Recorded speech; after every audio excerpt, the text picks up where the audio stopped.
खबरें जो हमें सीधा जोड़ती हैं आपसे, जिनका आपकी जिंदगी पर होता है सीधा असर।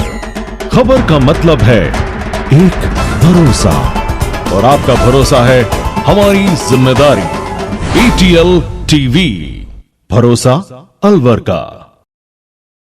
नमस्कार, आप देख रहे हैं ATL न्यूज और आपके साथ मैं हूं रविंद्र तिवारी। पेश है आज की हेडलाइंस।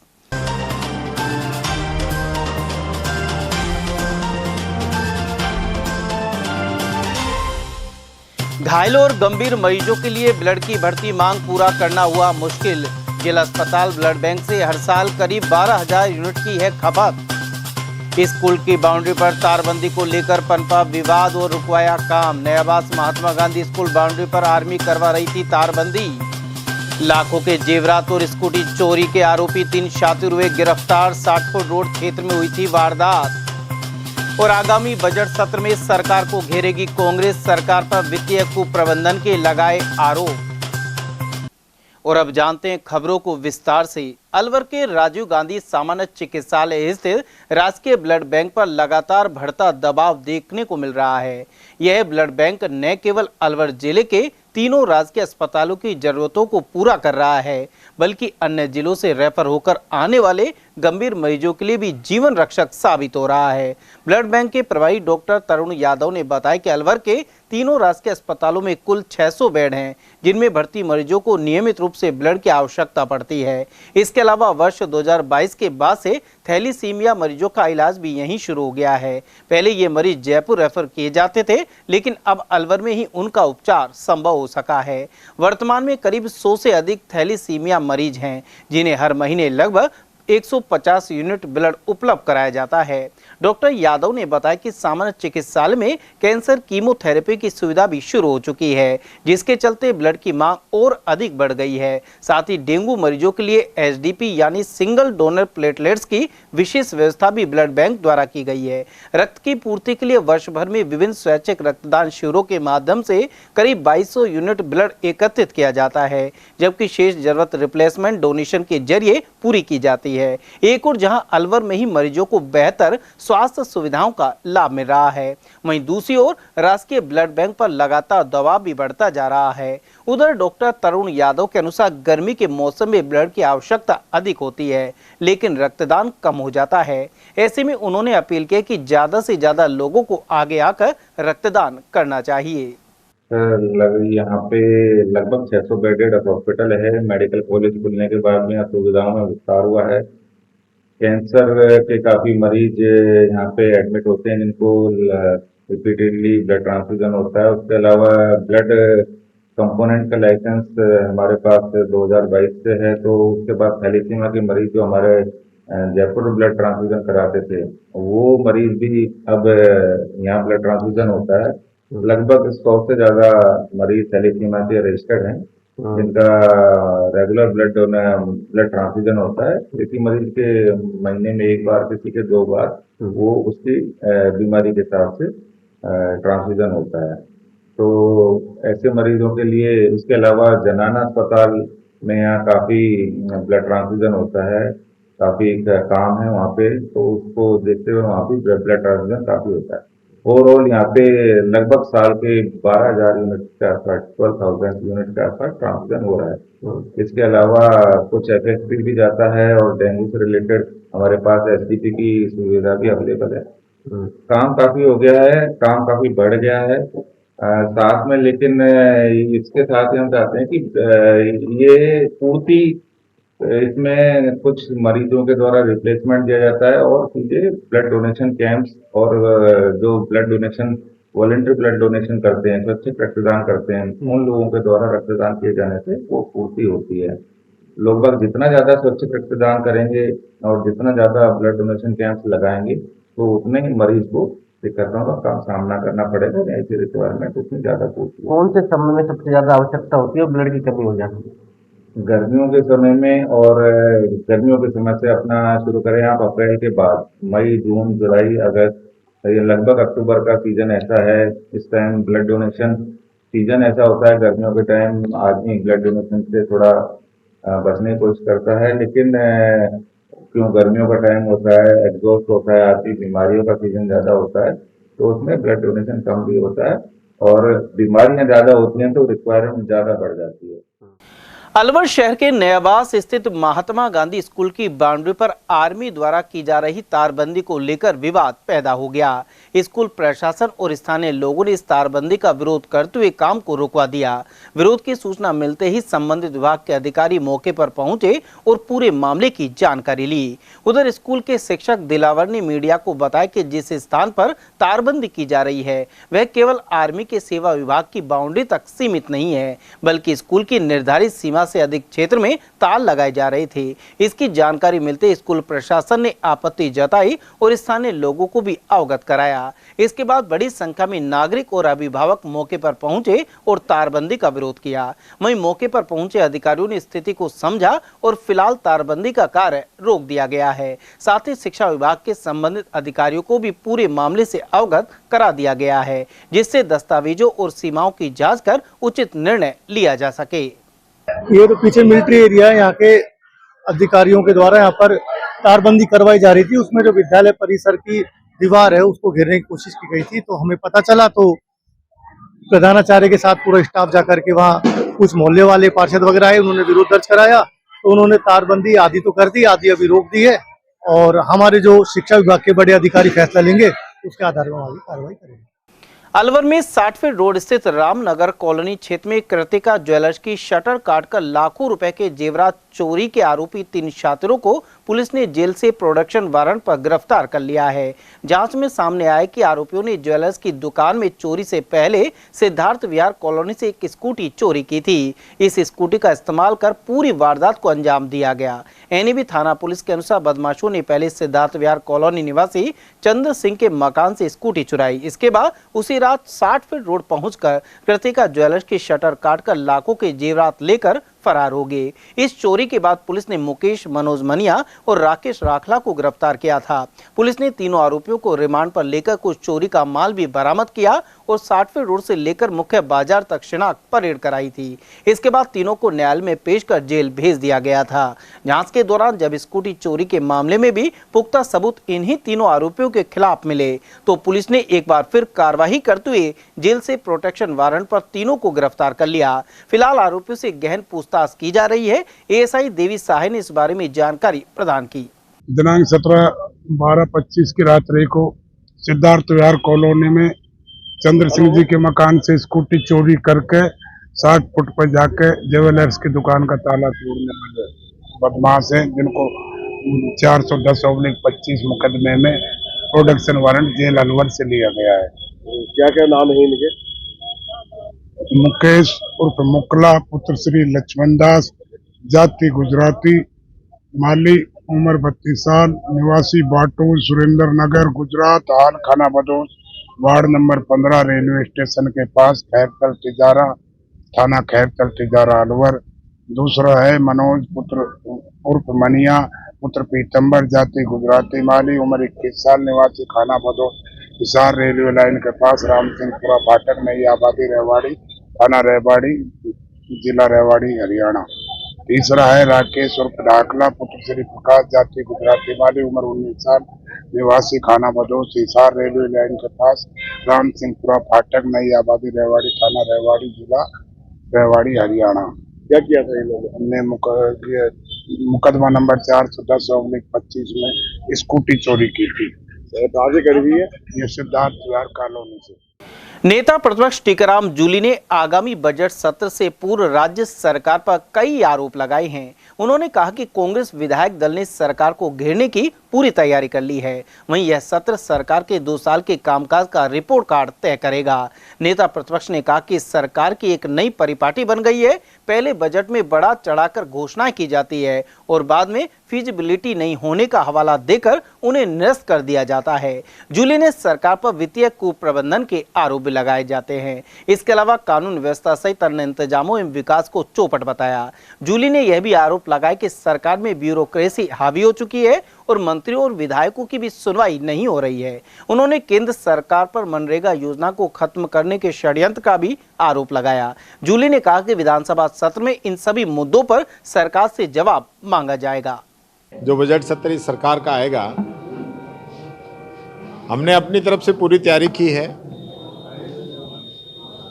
ये जो सत्र रहेगा ये इस सरकार की 2 साल की परफॉर्मेंस भी तय करेगा और इन 2 वर्षों में जो बजट ये लेके आए हैं, क्योंकि उसकी सारी जो है हमने डिटेलिंग कर ली है कि क्या स्थिति, कितना कर्जा पूरे राजस्थान पे हो गया है, FRBM की लिमिट को कहाँ तक ये पहुँच चुके हैं, कितना कर्जा ले रहे हैं और कितने ब्याज में राजस्थान की जनता का पैसा जा रहा है, वो सारी चीज़ें हमने पूरी तैयार कर ली हैं।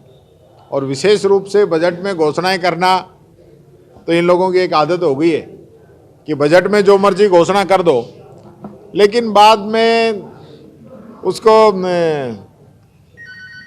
ये तय कर दे कि भाई इसकी फिजिबिलिटी नहीं है और ये कह के उन कार्यों को निरस्त कर दो। ये पहली बार इस सरकार में देखने को मिला है। पहले होता था कभी कभार कोई एक आधा काम ऐसा होता था कि जो बजट में घोषणा होने के बाद में कोई ऐसी परिस्थिति बनती कि वो काम नहीं हो पाता था तो उसका कारण होता था। ऐसा कोई कारण कभी नहीं आया कि सब ये कार्य तो फिजिबल नहीं है, तो ये तो बजट घोषणा से पहले देखा जाता। तो ऐसी स्थिति इस सरकार की है। मैं समझता हूँ ये बजट जो है ये अपनी भूमिका सिर्फ निभाना चाहेंगे, एक प्रकार से जो प्रक्रिया उसको पूरा करेंगे। बाकी कुछ नया इस बजट में मेरे को तो लगता नहीं है लेके आएंगे, क्योंकि पुराने जो बजट आए मुद्दे तो स्टैंड तो पार्टी का राजस्थान की जनता के साथ में है, जनता के जो हित की है वो बात सारी करेंगे। जो बड़े मुद्दे यहाँ देखिए, राजस्थान में तो रोजाना तो एक्सीडेंट हुए हैं, रोजाना आग लगी है, हॉस्पिटल इनके सुरक्षित नहीं, स्कूल इनके सुरक्षित नहीं, स्कूल में जाए तो स्कूल गिर जाए, हॉस्पिटल में जाए तो आग लग जाए, सड़क पे जाए तो डंपर कुचल दे, बाहर जाए तो गैंगस्टर गोली मार दे। कहाँ इस राज्य में आदमी रहे तो रहे कहाँ। और जो योजनाएं थी, पेंशन है वो समय पे नहीं आ रही है, पालन आ रहे वो समय पे नहीं आ रहा है, स्कॉलरशिप है वो समय पे नहीं आ रही है, भर्तियां हैं वो समय पे नहीं हो रही है, किसान को यूरिया नहीं मिल रहा है, बीज नहीं मिल रहा है, खाद नहीं मिल रहा है, कोई मतलब नहीं है। तो ऐसी सरकार जो ये आई है इसकी स्थिति तो सबको पता है। तो इन सारे इश्यूज को लेकर जाएंगे विधानसभा में, जनता की बात को विधानसभा पटल पे रखेंगे और सरकार से जवाब मांगेंगे कि जवाब दे। वैसे तो देते नहीं है, भागते हैं, मंत्री तैयारी करके आते नहीं, और पूरा जो इनका रिकॉर्ड रहा है, आश्वासन देते हैं पूरे नहीं होते, उनको ऑनलाइन और हटा दिया कि कोई देख नहीं सके। तो ऐसी जो प्रक्रियाएं इनकी चल रही हैं वो बड़ी, मैं समझता हूँ, गंभीर है। इसको बहुत सोचने और समझने की जरूरत है। उसको लेके हम जो है विधानसभा के अंदर हमारे सारे विधायकों से चर्चा करके, क्योंकि सब अलग अलग जगह से आते हैं, वहाँ के क्या इश्यूज हैं उन सबको लेके आने वाले समय में रणनीति हम बनाएंगे। सरकार बीजेपी कोर कमेटी बैठक में मामले को लेकर भाई हम तो पहले से ही कह रहे हैं कि ब्यूरोक्रेसी एकदम हावी हो चुकी है, जनता की सुनवाई नहीं हो रही है, बीजेपी के लोगों को सुनवाई नहीं हो रही है। ये बीजेपी के एमएलए तो खुद ही कह चुके हैं कि हमारी सुनवाई कहाँ होगी। अब चलो पंचायत राज और नगर निकाय के चुनाव आने हैं तो इन्होंने बीजेपी के कार्यकर्ताओं की तो जन सुनवाई कर दी, पर जनता कहाँ जाएगी? जनता की जन सुनवाई कौन करेगा? पहले तो ये बात हम कह रहे थे, अब खुद बीजेपी के लोग कहने लग गए कि हमारी सरकार में हमारी नहीं चल रही है, ब्यूरोक्रेसी हावी है। और हालत ये हो गई कि पहली बार ऐसा हुआ है किसी सरकार के अंदर कि चीफ सेक्रेटरी अपनी बदली करा के खुद चला जाए इनके हालात देखते हुए, प्रिंसिपल सेक्रेटरी तो सीएम को हटा दिया जाए। कितने ऐसे अधिकारी हैं, extra charge extra charge extra charge extra charge, हर लिस्ट में एक्स्ट्रा चार्ज। तो कोई सिस्टम तो है नहीं। कि महामंत्री भी आए, 2 दिन मंथन चला, बोला संगठन सत्ता समन्वय करेंगे, काम करेंगे। हाँ, तो वो सब इसलिए आ रहे हैं कि समन्वय हो नहीं पा रहा है, स्थिति खराब है, सत्ता और संगठन के अंदर भयंकर टकराव है, बीजेपी के कार्यकर्ताओं के काम नहीं हो रहे हैं, विधायकों के नहीं हो रहे हैं। आपने देखा होगा कि जिस प्रकार से कैंप चले, हमारे अलवर वाले मंत्री वहाँ के प्रभारी हैं सीकर के, वो तो कलेक्टर से ही लड़ रहे थे। अब ये स्थिति है। आप मैं देख रहा था एक लेटर वायरल हो रहा है केंद्रीय मंत्री जी का, वो भी किसी अधिकारी को हटाने के लिए लिख रखा है उन्होंने, उस पर कोई कार्रवाई नहीं है। यानी कि ये कैंपों में जा रहे हैं। अभी मदन दिलावर जी गए कैंप के अंदर, कोई मिला ही नहीं। तो जो हालत इनकी बन रही है ना, अभी आपने देखा होगा वहाँ ये बीकानेर के अंदर विधायक बेचारा पीछे खड़ा था, कलेक्टर सीट पे बैठा था, यानी प्रोटोकॉल का सीधा सीधा उल्लंघन है। तो ये जो सारी चीज़ें हो रही है ना, ये किसी एक के साथ नहीं हो रही। विपक्ष को तो आप ये कह के कि भाई विपक्ष के लोग हैं, हमारे लोगों के, हमारे चुने हुए विधायकों का पत्रों पे आप नाम नहीं लिखवाओ, जो शिलान्यास पट्टिका है, उद्घाटन पट्टिका है, उनमें नाम नहीं लिखाओ, उनको प्रोग्राम में बुलाओ नहीं, और आपके बीजेपी के जो पदाधिकारी हैं उनके पत्रों के अंदर नाम लिखे जा रहे हैं, जो कि संवैधानिक रूप से गलत है। उनमें जो चुने हुए जनप्रतिनिधि उनके नाम होने चाहिए, बीजेपी के पदाधिकारियों के, ये बीजेपी का काम थोड़ी है, ये तो सरकार का है, और सरकार का हिस्सा विधायक है, चाहे वो किसी भी पार्टी का हो, उसका नाम होना चाहिए। ये एक ही दोहरी रणनीति अपना रहे हैं कि जो हमारे कांग्रेस के विधायक हैं उनको मीटिंगों में नहीं बुलाते हैं, उद्घाटन शिलान्यास होते हैं उनमें पत्रों में नाम नहीं डालते हैं, जबकि ये मैंडेटरी है। और ये जो है, जब राजेंद्र राठौड़ जी और गुलाबचंद कटारिया जी, महामहिम साहब, ये जब विपक्ष में थे, इनके द्वारा ये प्रस्ताव लाया गया था और उन्हीं पे कार्रवाई करते हुए हमारी सरकार ने नियम बनाए थे। तो हमने तो कभी ऐसा कोई बात की नहीं, इनके कहने से नियम बनाए और उनका आज यही फॉलो नहीं कर रहे हैं, तो ये गंभीर विषय है। उधर नेता प्रतिपक्ष टीकाराम जूली विधानसभा स्थित अपने कार्यालय में नए साल में पहली बार पहुंचे। उन्होंने यहां आवश्यक कामकाज निपटाया, साथ ही वे आगामी विधानसभा बजट सत्र की भी तैयारी कर रहे हैं। नीमराणा में जयपुर दिल्ली राष्ट्रीय राजमार्ग पर हीरो चौक के पास कोयले के बुरादी से भरा एक डंपर अनियंत्रित होकर नाले में पलट गया। कोहरे के कारण दूसरे वाहन को साइड देने के प्रयास में यह हादसा हुआ। गनीमत रही कि हादसे के समय कोई अन्य वाहन इसकी चपेट में नहीं आया। राष्ट्रीय राजमार्ग प्राधिकरण के प्रतिनिधि देवेंद्र यादव ने बताया कि डंपर दिल्ली से जयपुर की ओर जा रहा था। अचानक सामने आए वाहन को बचाने के दौरान संतुलन बिगड़ गया, इससे डंपर का टायर निकल गया और वह नाले में पलट गया। डंपर पलटने से कोयले का बुरादा हाईवे की सर्विस लाइन पर फैल गया, जिससे कुछ समय के लिए आवागमन प्रभावित हुआ। सूचना मिलते ही टीम मौके पर पहुंची और क्रेन की सहायता से डंपर को हटवाकर सर्विस लाइन को सुचारू कराया गया है। जल संसाधन विभाग की उदासीनता के चलते जयसमंद बांध से सिंचाई के लिए बनाएगी पक्की नहर अतिक्रमण की भेंट चढ़ रही है। अलवर शहर के नजदीक मदनपुरी और भजीट गांव में करीब 30 वर्ष पहले जयसमंद बांध से रबी फसल की सिंचाई के लिए पक्की नहर बनी थी। इस क्षेत्र की सैकड़ों बीघा भूमि पर फसल की सिंचाई इस नहर के माध्यम से की जाती रही है। उस समय सिंचाई के लिए दिए जाने वाले पानी का लगान भी वसूल किया जाता था, लेकिन बाद में जयसमंद बांध से सिंचाई नहीं होने के चलते इस नहर के बहाव क्षेत्र और मुआनों पर लोगों ने अतिक्रमण कर लिया है। साथ ही अनुपयोगी घास और झाड़ियां भी उगाई हैं। कुल मिलाकर यह पक्की नहर बर्बादी के कगार पर है। सरिस्का के अकवापुर रेंज में सांभर के शिकार के मामले में 2 और आरोपी पकड़ में आए हैं। वहीं अब तक 6 आरोपी गिरफ्तार हो चुके हैं, साथ ही एक की तलाश जारी है। शिकार की घटना 24 नवंबर को हुई थी। 4 मुलजिम पहले ही पकड़े जा चुके हैं और अब 2 अन्य आरोपियों ने समर्पण कर दिया है। इनमें बालेटा का शारून और पीपियाली शामिल है। रेंजर राजेंद्र शर्मा ने बताया कि इस तरह 6 आरोपी अब तक गिरफ्तार हो चुके हैं। सांभर का जो शिकार हुआ था चिलावाला निकट नाका पृथ्वीपुरा में दिनांक 24 तारीख का जो मीटर था, उसके तहत 4 अभियुक्तों को जो है जेसी करवा दी गई थी। अब 2 अभियुक्त जो है हमारे पास जो है कल शाम को उन्होंने समर्पण किया है, उसकी जो है हम आवश्यक कार्रवाई कर रहे हैं। अभी इनको जो है आगे मौका निरीक्षण करवाए जाएंगे। कल इनको जो है सक्षम न्यायालय में पेश किया। क्या नाम है? इसके बाद एक अपराधी और बचेगा, जिसकी सघनता से तलाश जारी है और शीघ्र ही हम इस काम को पूर्ण करेंगे।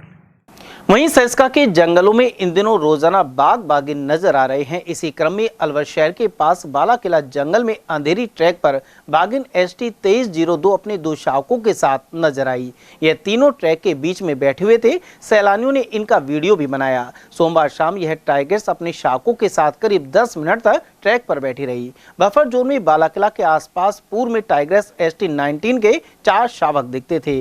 वहीं अब ST 2302 के 2 शावक नजर आते हैं। यहाँ ST 18 टाइगर का दबदबा रहा है और इसके बाद से बफर जोन में बाघों का कुनबा तेजी से बढ़ा है। वहीं अलवर बफर जोन में बाघों की लगातार बढ़ती मौजूदगी वन्य जीव प्रेमियों और वन विभाग के लिए उत्साहजनक संकेत है।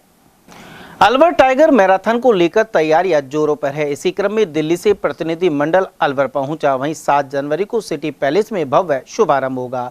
पर्यावरण संरक्षण, वन्यजीव सुरक्षा और स्वस्थ जीवन शैली को बढ़ावा देने के उद्देश्य से 8 फरवरी को अलवर टाइगर मैराथन आयोजित की जा रही है। इससे पूर्व बुधवार शाम 4 बजे ऐतिहासिक सिटी पैलेस में इसके शुभारंभ कार्यक्रम का आयोजन किया जाएगा। उधर आयोजन समिति के अनुसार दिल्ली से विशेष डेलीगेशन अलवर पहुंच चुका है। यह प्रतिनिधि मैराथन के आयोजन, व्यवस्थाओं और कार्यक्रम की रूपरेखा को लेकर स्थानीय टीम के साथ समन्वय कर रहा है। वहीं शुभारंभ कार्यक्रम के मुख्य अतिथि केंद्रीय मंत्री भूपेंद्र यादव होंगे। इस अवसर पर ब्रांड एम्बेसडर के रूप में जुड़े फिल्म अभिनेता रणदीप हुड्डा भी मौजूद रहेंगे। मैराथन में देश विदेश से हजारों धावकों के भाग लेने की संभावना है। कार्यक्रम के संयोजक अरुण जैन, कोऑर्डिनेटर विजय शुक्ला और रशीद आदि ने इस बारे में जानकारी प्रदान की। Yes, of course. I am Rashid bin Mzian, World Athletic Representative and Technical Director of the International Association. I am very proud to be here. We saw yesterday with the team, the course is very flat. We are expecting top performance, inshallah, in Alwar. Believe me, everything is in proper order. The organization is perfect. We are very happy and thankful to collaborate together with the local organizers. And we need that Alwar have their own classic race. That's the whole world come to Alwar to compete each year. That is the planning, and very important to become a full member of the International Federation of Marathons, AIMS. I think the organization agree with me that the open window for the world is the International Half Marathon 8th of February. तो जैसा कि मतलब बहुत सारी international marathon, चाहे वो Japan से लेकर सिंगापुर, हांगकांग, कहीं भी हो करी है, तो पहली बार अलवर, जैसे कि मैं इंडिया से हूँ, जो मैंने देखा है, जो मंत्री जी हैं हमारे भूपेंद्र यादव जी, उनके सपोर्ट के साथ जिस रेस को हम डिलीवर करने वाले हैं वो बहुत ही जबरदस्त होने वाली है। क्योंकि हमें पूरा, एक तो कहते हैं कि एक तो यहाँ के लोकल लोगों का सपोर्ट है, मंत्री जी का सपोर्ट है, आप सबका सपोर्ट है, और हमारे पास one of the fastest field है, जो कि दिल्ली के बाद पहली बार किसी, मैं सबको यूज तो नहीं करना चाहता, सेकंड जो हमारे हम सिटी की रेटिंग करते हैं ना, टियर 2 में आता है या 3 में, जहाँ भी, तो पहली बार ऐसा होने वाला है कि जो एथलीट्स 1 घंटे के आसपास 21 किलोमीटर भागते हैं, वो दिल्ली के बाद किसी शहर में भाग रहे हैं, तो वो अलवर है। तो अलवर को एक सिर्फ मतलब हम कह सकते हैं पर्यटन के लिए नहीं, खेल के लिए भी एक मान्यता मिलेगी, ये मेरा व्यक्तिगत मानना है, और ऐसा इस रेस में हम ऐसा करने की पूरी कोशिश। कांग्रेस ने भाजपा के कई नेताओं पर अभद्र भाषा के उपयोग के आरोप लगाए हैं। प्रदेश कांग्रेस कमेटी के महासचिव अशोक कुमार सैनी ने मध्य प्रदेश सरकार में मंत्री कैलाश विजयवर्गीय का उदाहरण दिया है। सैनी के अनुसार विजयवर्गीय के विधानसभा क्षेत्र इंदौर में अनेक लोगों की मौत दूषित पानी पीने की वजह से हो गई है। इसे लेकर जब एक पत्रकार ने सवाल पूछा तो मंत्री ने गलत शब्दों का इस्तेमाल करते हुए उन्हें धमकाया। सैनी ने मांग की कि ऐसे मंत्री को तुरंत पद से हटाया जाए। सर, भारतीय जनता नेताओं के बयान जिस तरह के सुनने को मिल रहे हैं, हाल ही का मामला मध्य प्रदेश का है। वहाँ के वरिष्ठ मंत्री कैलाश विजयवर्गीय ने जिस तरह से बयान दिया है और 16 लोगों की गंदे पानी पीने से मौत हो गई, और इसमें जब पत्रकारों ने पूछा तो उन्होंने आपत्तिजनक बयान दिया, उनको धमकाया। इस तरह के हालात मध्य प्रदेश के सरकार के मंत्रियों के हैं। आप प्रदेश कांग्रेस कमेटी के महासचिव हैं, आपकी क्या प्रतिक्रिया है? मैं आपके चैनल के माध्यम से बताना चाहूँगा कि ये कैलाश विजयवर्गीय जो मध्य प्रदेश सरकार में मंत्री है, ये नेता ने पहले नहीं, इससे पूर्व भी इनके सीनियर नेताओं ने कई बार गंदे शब्दों का काम में लिया है। चाहे अमित शाह जी हो, उसने लोकसभा के अंदर गाली काटी थी, बाद में माफ़ी मांगी थी। ऐसे इनके पूर्व में भी ऐसे नेता कर चुके हैं। अब क्या, जब मध्य प्रदेश सरकार कैलाश विजयवर्गीय जी मंत्री जी, उनके खुद के विधानसभा क्षेत्र इंदौर में गंदे पानी पीने से पब्लिक के 16 आदमी आज तक मर चुके हैं। उसके लिए जब पब्लिक उनसे पूछ रही है, पत्रकार उनसे पूछ रहे हैं, तो उनसे गंदे शब्दों में काम में ले रहे हैं। 16 आदमियों की मौत होगी, उसकी उनको परवाह नहीं, और उल्टा वहाँ पर पब्लिक को धमकी दे रहे हैं कि मैं इंदौर में आग लगा दूंगा। वहाँ के पुलिस कमिश्नर को धमका रहे हैं कि इस तरह की अफवाहें उनको बंद करो। तो ये वो नहीं है। मैं इनके जो मंत्री है कैलाश विजयवर्गीय, इसके शब्दों की घोर निंदा करता हूँ। ऐसे मंत्री को तुरंत सरकार से बाहर निकालना चाहिए। मैं हमारे प्रधानमंत्री जी नरेंद्र मोदी से निवेदन करना चाहूँगा कि ऐसे बदतमीज मंत्रियों को तुरंत सरकार से बाहर निकालना चाहिए। और इससे पूर्व में आपने सुना होगा अखबारों से, आपके चैनल के माध्यम से, कैलाश विजयवर्गीय का बेटा है, वो भी घमंड में, आप मंत्री है तो खुद भी कुछ भी बोल दे, बदतमीज से वो भी बोलता रहा, ऐसा कुछ नहीं। और आप खुद विजयवर्गीय खुद ऐसे गंदे शब्दों को जो हम काम में नहीं ले सकते, वो ऐसे पब्लिक के बीच में ऐसे गंदे वर्डों का काम ले रहा है। तो मेरा निवेदन है मोदी जी से कि ऐसे मंत्री को तुरंत सरकार से बाहर निकाला जाए। सर, ये जो मामला है सिर्फ अशब्द या गंदे शब्दों का प्रयोग कहीं नहीं है। जिस तरह से पत्रकारों को धमकाया है, आपको लगता है कि लोकतंत्र के चौथे स्तंभ को दबाने का प्रयास भी है? बिल्कुल, ये लोकतंत्र के चौथा स्तंभ को नहीं, पब्लिक को दबाने की कोशिश कर रहे हैं। वहाँ के जो पुलिस कमिश्नर उसको धमका रहे हैं कि पब्लिक में इस तरह की बातें उनको दबाओ।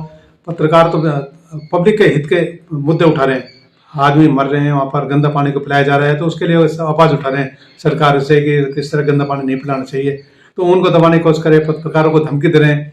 तो ये इस बीजेपी सरकार में सब संभव है। जो धमकी, जो जिस तरह के काम करेगा, सरकार के खिलाफ बोलेगा, या तो धमकाएंगे या ईडीसी पे भेज देंगे उसके घर पर। तो ये धमकाने के अलावा कर क्या रहे हैं?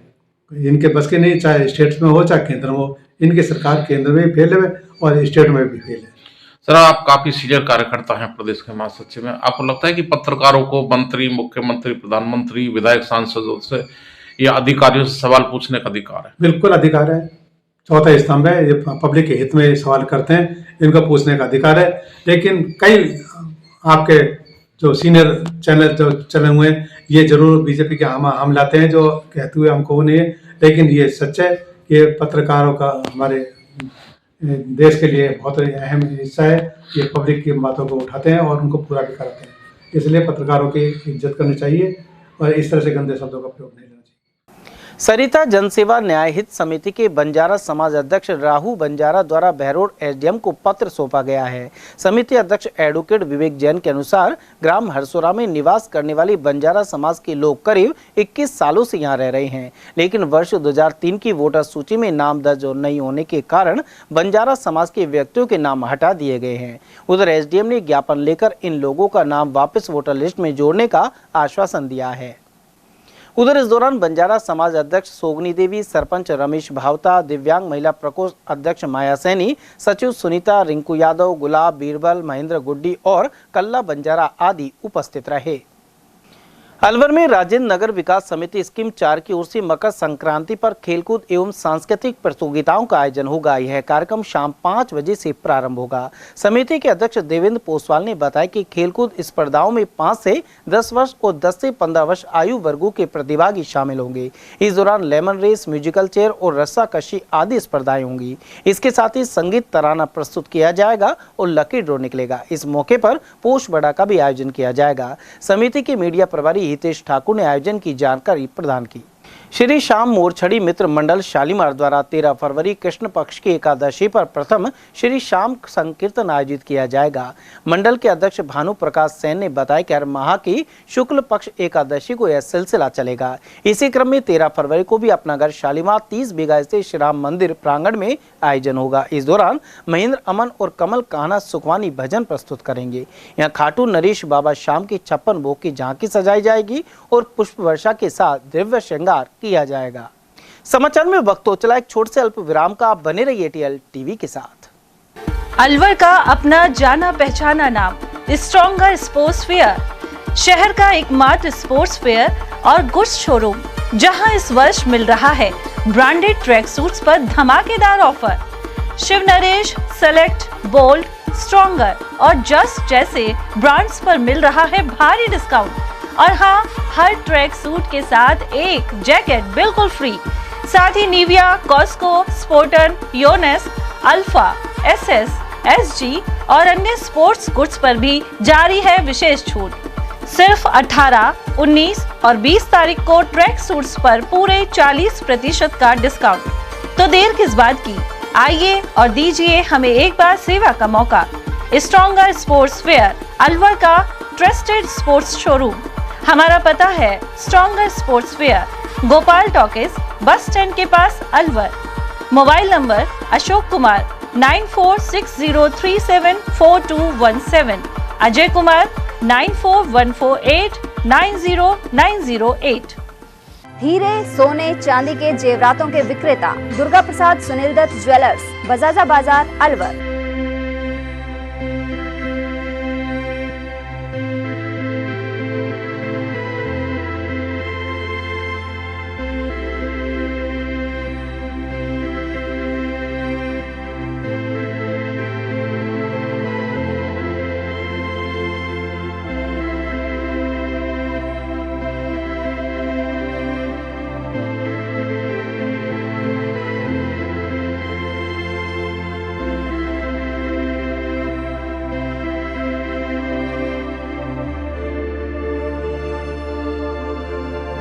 हीरे सोने चांदी के जेवरातों के विक्रेता Durga Prasad Sunil Dutt jewellers, Bajaja Bazaar, Alwar. Phone number 01442338653 and 2338663। Furniture का 32 साल पुराना जाना माना नाम राहुल डेकोर। यहाँ आपकी लाडली बिटिया के लिए अथवा अपने घर के लिए सभी प्रकार का सागवान का फर्नीचर उपलब्ध है।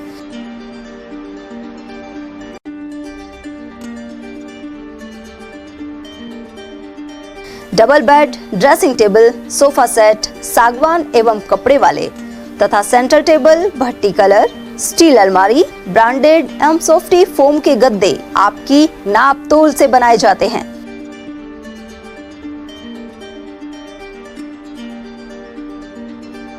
सभी सामान एक ही छत के नीचे उपलब्ध। हमारा पता है अलवर बोर्ड, जसवंत तिराहे से पहले, कटी घाटी, अलवर। Contact number 9414019769 and 9414019768।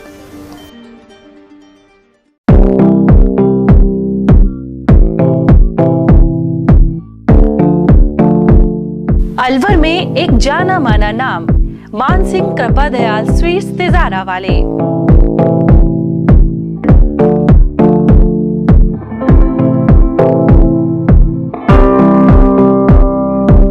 हमारे यहाँ सर्दियों की मीठी मेवा, गजक, रेवड़ी और गाजर का हलवा शुद्ध व ताजा हर समय तैयार मिलता है।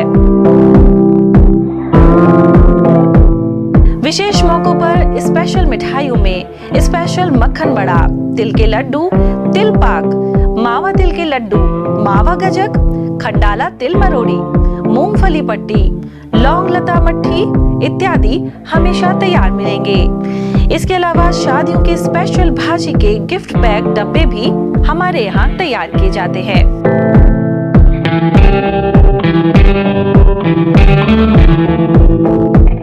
तो एक बार सेवा का मौका अवश्य दें। हमारा पता है church road, Alwar, A50 Malviya Nagar, Alwar. Phone number 0144233224, 0144233225। पहचान गारमेंट्स। अब शादियों की खरीदारी के लिए दिल्ली और जयपुर जाने की जरूरत नहीं। पहचान गारमेंट्स लाया है कुर्ता, पैजामे, शेरवानी, ब्लेजर और कोट पैंट की शानदार वैरायटी।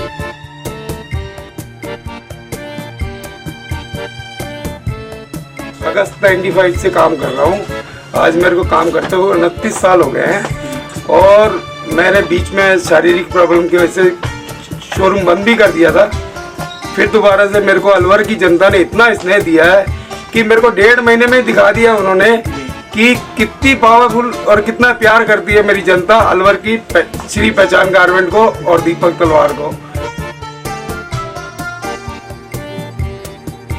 इस बार हम नया कॉन्सेप्ट लेके आए कि साफे जोधपुरी कारीगर आपके घर पे, आपके शादी के, जहाँ आप शादी कर रहे हैं वहाँ पे, किसी भी होटल पे, किसी मैरिज होम पे, कहीं पे भी आप शादी कर रहे हैं वहाँ पे आपको साफे बनवाएंगे हम जोधपुरी कारीगरों द्वारा। तो हम, और शेरवानी तो आप शायद देख ही सकते हैं कि बॉम्बे की शेरवानी है, मतलब एकदम अलग हटके शेरवानी है। और फिर मैं अपील करूँगा कि अलवर के हर वासिंदे को शुक्रिया जिसने मुझसे सामान लिया और मेरी दुकान का नाम किया। धन्यवाद। वाजिब दामों पर फैक्ट्री से सीधे आपके पास जेंट्स गारमेंट्स मिलने का एक ही स्थान, पहचान गारमेंट्स, खंडेलवाल धर्मशाला के सामने, अलवर। Contact number 9413304151। ब्रेक के बाद फिर से आपका स्वागत है। उमरेन की कुछ पंचायतों में स्वच्छ भारत मिशन योजना के तहत 1 जनवरी से बंद सफाई कार्य मंगलवार से सुचारू हो गया। इनमें अकबापुर, खेड़का, माची और उमरेन ग्राम पंचायत शामिल है। ऐसे में अब सफाई सही ढंग से हो सकेगी। गौरतलब है कि इन पंचायतों में श्रमिकों को समय पर मानदेय नहीं मिलने के चलते 1 जनवरी से कार्य बंद कर दिया गया था। मंगलवार को फिर से अकबापुर में मुख्य मार्ग और अन्य जगहों पर सफाई कर्मी सफाई करते हुए नजर आए। तिजारा विधायक महंत बालकनाथ योगी झुंझुनू में सूरजगढ़ के प्रवास पर रहे। इस दौरान उन्होंने श्री शादीनाथ महाराज आश्रम में आयोजित कार्यक्रम में शिरकत की। साथ ही स्वदेशी जागरण मंच द्वारा आगामी दिनों में लगाए जाने वाले स्वदेशी मेले के कार्यालय उद्घाटन में शामिल हुए। उन्होंने आत्मनिर्भर भारत के उद्देश्य से स्वदेशी उत्पादों को अधिक से अधिक प्रयोग में लेने का आह्वान किया। मालाखेड़ा क्षेत्र में सामाजिक सरोकार के तहत डॉक्टर श्राफ आई हॉस्पिटल द्वारा सराहनीय पहल की गई है। हॉस्पिटल ने एलडीपी फाउंडेशन के सहयोग से संचालित समग्र शिक्षा प्रोजेक्ट के तहत यह कदम उठाया। इस क्रम में क्षेत्र के बहुदिव्यांग और दृष्टिबाधित निर्धन बच्चों को राशन सामग्री का वितरण किया गया। हॉस्पिटल के पीडियाट्रिक विभाग की डायरेक्टर डॉक्टर सुभा गणेश ने बताया कि यह प्रोजेक्ट पिछले 2 वर्षों से दिव्यांग बच्चों के सर्वांगीण विकास के लिए कार्य कर रहा है। बच्चों को निर्धारित सेंटर के साथ उनके घर जाकर भी विशेष शिक्षा दी जा रही है। इसके साथ ही संस्था उन्हें सरकारी योजनाओं का लाभ दिलाने के लिए आधार कार्ड, बस पास और विकलांग प्रमाण पत्र जैसे दस्तावेज बनवाने में भी मदद कर रही है। उधर इस दौरान राकेश बाबू, सुमेर सिंह और डॉक्टर अंकिता सहित अन्य स्टाफ सदस्य मौजूद रहे। बखतपुरा गांव में भैरूनाथ महाराज पहाड़ी पर स्थित ठाकुर जी मंदिर में रामकृष्ण धुनी का आयोजन किया गया। देव नारायण बोर्ड के सदस्य रह चुके रामजी लाल बैसला ने बताया कि इसके जरिए ग्रामीणों ने क्षेत्र में सुख समृद्धि के लिए कामना की। रात भर बड़ी संख्या में श्रद्धालु भगवान श्री राम और भगवान श्री कृष्ण की धुन में मगन दिखाई दिए। साथ ही प्रसाद वितरण हुआ। कार्यक्रम का शुभारंभ ज्योत जलाकर किया गया। इस मौके पर शिवराज, काला खटाना, छुट्टन, बिहारी खटाना, रामानंदी और छावड़ी आदि श्रद्धालु मौजूद रहे। अकबरपुर सीनियर स्कूल में व्यावसायिक शिक्षा के अंतर्गत ऑन जॉब ट्रेनिंग का कार्यक्रम चलाया जा रहा है। इसका 5 जनवरी को समापन हो गया। अध्यापक सुरेश सेन और अशोक ने बताया कि जीडी कॉलेज और नटनी का बारा क्षेत्र स्थित होटलों में पर्यटन और होटल प्रबंधन सहित गृह सज्जा को लेकर ट्रेनिंग दी गई। इसे लेकर बालिकाओं में खासा उत्साह नजर आया। हमारे विद्यालय राजकीय उच्च माध्यमिक विद्यालय अकबरपुर से व्यवसायिक शिक्षा, ट्रेड, यात्रा एवं पर्यटन एवं वस्त्र निर्माण एवं गृह सज्जा के बच्चों को जो ओजेटी का प्रावधान है उसके अंतर्गत दिनांक 25/12/2025 से लेकर दिनांक 5/1/2026 तक ऑन जॉब ट्रेनिंग करवाई गई। यात्रा पर्यटन के बच्चों को वनबाग पैलेस होटल तक लेके गए और बाकी जो दूसरी ट्रेड है उसके बच्चे हमारे जीडी कॉलेज के अंदर बच्चों को ट्रेनिंग करवाई गई। 10 दिवसीय समापन हो गया। उसका समापन 5 तारीख को कर चुके हैं। 10 दिवसीय ट्रेनिंग करवाकर कंप्लीट। अलवर सहित प्रदेश में तेज सर्दी को देखते हुए छोटी कक्षाओं के बच्चों की छुट्टियां बढ़ा दी गई हैं। जिला कलेक्टर आर्तिका शुक्ला ने इसके लिए आदेश जारी किया है। इसके अनुसार जिले के सभी राजकीय और निजी विद्यालयों में कक्षा 1 से 5 तक का अवकाश 10 जनवरी तक बढ़ गया है। वहीं कक्षा 6 से 12 तक के लिए क्लास सुबह 10:30 से दोपहर 3 बजे तक लगेंगी। ऐसे में बच्चों को सुबह की तेज ठंड और कोहरे में घर से नहीं निकलना पड़ेगा। उधर शिक्षकों और स्टाफ के लिए समय यथावत रहेगा। जयपुर में 12 जनवरी को शिक्षकों की चेतावनी महारैली की तैयारियां की जा रही हैं। राजस्थान शिक्षक संघ शेखावत के प्रदेश महामंत्री उपेंद्र शर्मा सहित कर्मचारी नेता पोखरमल ने यह जानकारी दी। उन्होंने बताया कि ओपीएस लागू करने और शिक्षा का निजीकरण एवं ठेका प्रथा बंद करने की मांग उठाई जा रही है। साथ ही शिक्षकों के टेट एग्जाम उत्तीर्ण करने की अनिवार्यता के फैसले पर सुप्रीम कोर्ट से पुनर्विचार करने की मांग रखी जाएगी। वहीं जर्जर भवनों की आड़ में विद्यालयों को बंद करने का विरोध किया जा रहा है। एसपी सुधीर चौधरी के निर्देशन में अलवर शहर में सफेद लाइन के बाहर और नो पार्किंग जोन में खड़े वाहनों पर कार्रवाई की जा रही है। वहीं दूसरी ओर अलवर नगर निगम द्वारा सुस्ती के आरोप लग रहे हैं। उधर ट्रैफिक पुलिस ने मंगलवार को भी कार्रवाई की। इस दौरान नगर निगम के पास नो पार्किंग जोन में खड़े 10 वाहनों को जब्त कर यातायात थाने पहुँचाया गया है। कार्रवाई की गई है यातायात ऑफिसर का सर घंटाघर चर्च रोड पर खासकर ट्रैफिक जाम की समस्या अक्सर रहती है। इसलिए श्रीमान पुलिस अधीक्षक महोदय जिला अलवर के स्पष्ट निर्देश हैं कि इन स्थानों पर जो नो पार्किंग में वाहन खड़े हुए हैं उनके खिलाफ सख्ती से सख्त कार्रवाई की जाए। इसलिए इस एरिया से जो भी है उन वाहनों को जब्त किया जाकर ट्रैफिक कार्यालय भिजवाया जाए।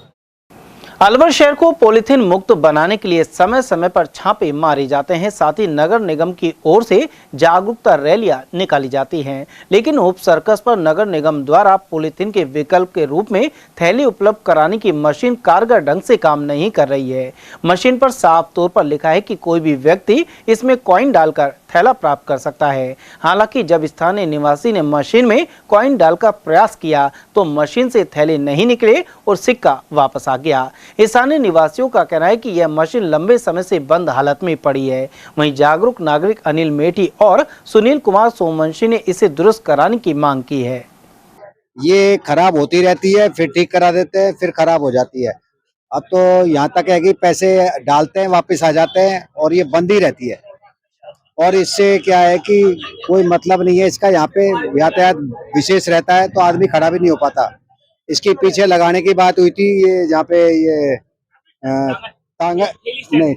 ठेला स्टैंड है यहाँ पे लगाने की बात थी, बात भी हो गई थी, लेकिन उसके बाद आज तक इसका ट्रांसफर नहीं हुआ यहाँ से। और ये कई खतरे का द्योतक भी है, यहाँ पे कई बार टकरा भी जाते हैं। आज तक तो चालू नहीं हुई है, 10 मिनट के लिए चालू होती है, उसके बाद में ये दोबारा बंद हो जाती है। इसका मैकेनिक आता है, होला पिंदी करता है, उसके बाद में ये 1 मिनट के लिए स्टार्ट होती है, फिर ये बंद हो जाती है। इसको यहाँ से पिछली बार जब धर्मजीत जाट जी आए थे, जब इसको हटाने के आदेश दे के गए थे, इसको पीछे ठेला स्टैंड है वहां लगाने की बोल के गए थे, लेकिन आज तक इसको हटाने के यहाँ से हटाया नहीं गया है। प्रदेश कांग्रेस कमेटी के महासचिव अशोक कुमार सैनी ने सुप्रीम कोर्ट के एक फैसले का स्वागत किया है। सैनी ने बताया कि SC, ST और OBC के अभ्यर्थियों द्वारा कट ऑफ मार्क्स से अधिक नंबर लाने पर सामान्य वर्ग में गिनती की जाएगी। इससे आरक्षित वर्ग के युवाओं में सकारात्मक संदेश जाएगा और शिक्षा के प्रति दृष्टिकोण बदलेगा। ऐसे में PCC महासचिव सैनी ने हर्ष व्यक्त किया है। सर, जिस तरह से सुप्रीम कोर्ट का फैसला है, SC, ST, OBC में जो कट ऑफ अगर ज़्यादा जाती है और वो जनरल के बराबर नंबर लाते हैं, जनरल कैटेगरी में भरते हैं, ये उसके नंबर अच्छे हैं तो वो जनरल कैटेगरी के बराबर नंबर लाता है तो उसको जनरल में गिना जाएगा, जनरल से माना जाएगा। इस तरह का सुप्रीम कोर्ट का आदेश है। आप कांग्रेस के साथ साथ OBC समाज के भी वरिष्ठ नेता हैं, क्या प्रतिक्रिया है? मैं आपके चैनल के माध्यम से बताना चाहूँगा, ये सुप्रीम कोर्ट के जो SC, ST, OBC आयोग के ये प्रतियोगी परीक्षाओं के लिए जो फैसला है वो स्वागत योग्य है। हम इसका स्वागत करते हैं कोर्ट के फैसले का। ये होना चाहिए।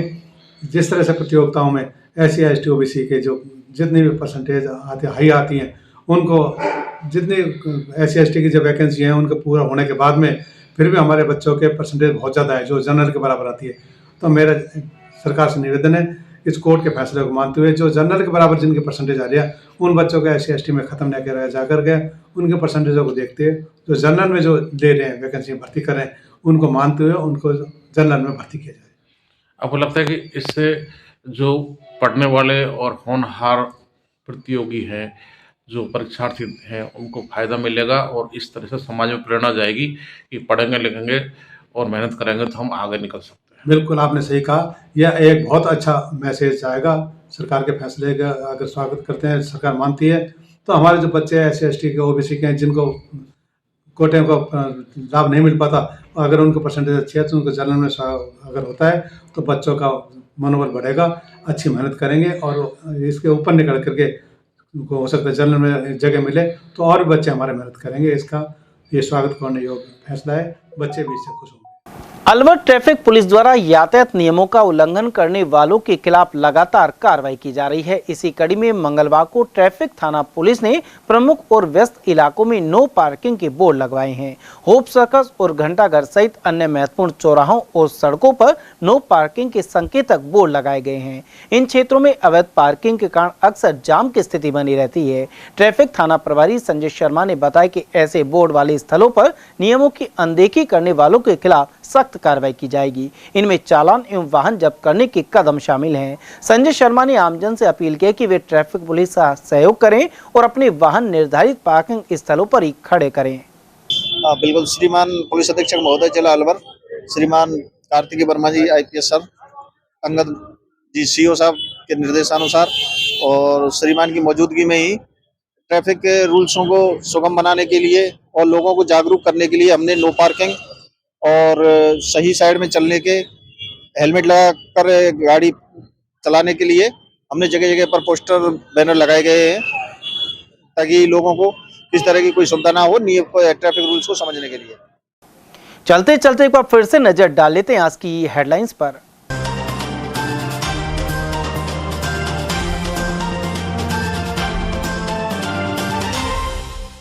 घायलों और गंभीर मरीजों के लिए ब्लड की बढ़ती मांग पूरा करना हुआ मुश्किल। जिला अस्पताल ब्लड बैंक से हर साल करीब 12,000 यूनिट की है खपत।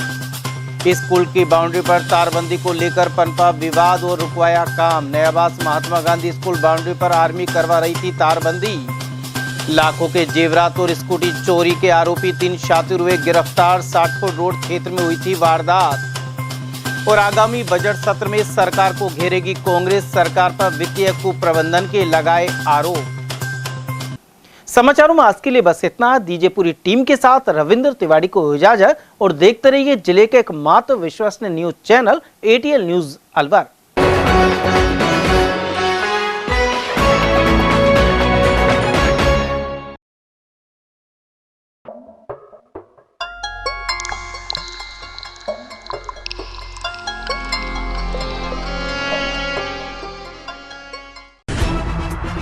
खबरें जो हमें सीधा जोड़ती हैं आपसे, जिनका आपकी जिंदगी पर होता है सीधा असर। खबर का मतलब है एक भरोसा, और आपका भरोसा है हमारी जिम्मेदारी। ATL TV, भरोसा अलवर का।